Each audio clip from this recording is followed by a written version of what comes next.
Day one of Brown's mandatory minicamp is here, and of course that mandatory word is very important because it meant that Duke Johnson was here, it meant that Odell Beckham was here. And we're going to start with Duke Johnson because he was really kind of the story today. Duke reiterating that he wanted to be traded. He was upset because he felt like he was put on the trading block a month before he requested his trade. A lot went on with Duke Johnson today. Let's start there. He didn't really back down from his request, Mary Kay. No, he really didn't. I mean, I asked him point blank, do you still want to be traded? And he said yes. Now, he said he's not going in there demanding, he's not begging and saying, get me out of here. He just wants to know that if he's going to be anywhere, he really wants to be wanted. And he doesn't really necessarily feel wanted here. And he did end up practicing.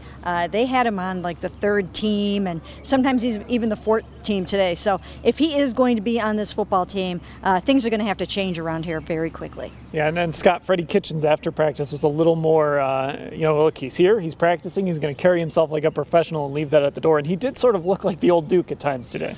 Yeah, and I think maybe from the Brown standpoint, having him here, having him go through minicamp, he'll get a chance to see what they have in store for him. You know, Freddie talked about having packages for all kinds of different players, and Duke is one of them.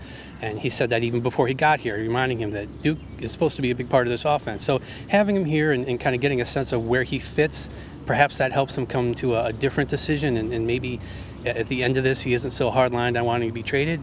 But we'll have to wait and see.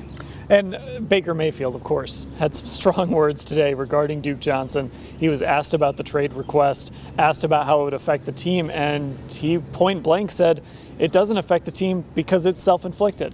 Yes, those are very strong statements by Baker Mayfield, who, if you remember at the end of last year, he basically told all the players, if you're not all in for this last game, then just go home. He needs everybody on board. That's what he said about Duke Johnson today, that his status with the team is not awkward. This was self-inflicted. And he also said, if you're not on this train, then basically we don't need you here right now. And it was very, very tough words from him.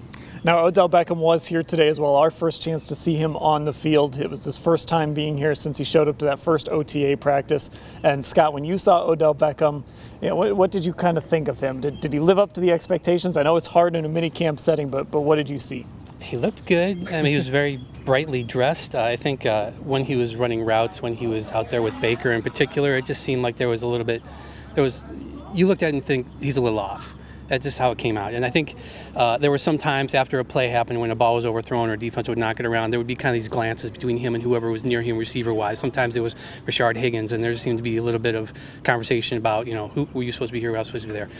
So, maybe if you missed OTAs, that seems to be a result, what we saw out here today. But I think it was easy to look at Odell and think, he probably could have benefited from being here the last few weeks. Yeah, there were a few plays where they were just a little bit off. There was one, right back here behind us where him and Baker didn't seem on the same page, but at the same time, he did get into the end zone on a few throws, Mary Kay, and there were times when he flashed that Odell Beckham that we know. Yeah, from a talent standpoint, he just does stand out above the rest. You can just tell that he's different, that he brings something vastly different to the table than other people. He's got this natural, raw, athletic ability, and it stands out even more because Jarvis is not out there. So he's by far the best receiver out there, but it's going to take him a little while to catch up. As Baker pointed out today, today would have been their third time through the offensive installation, and it's the first time for Odell. But as Freddie pointed out, he picks things up very quickly, even if over the phone.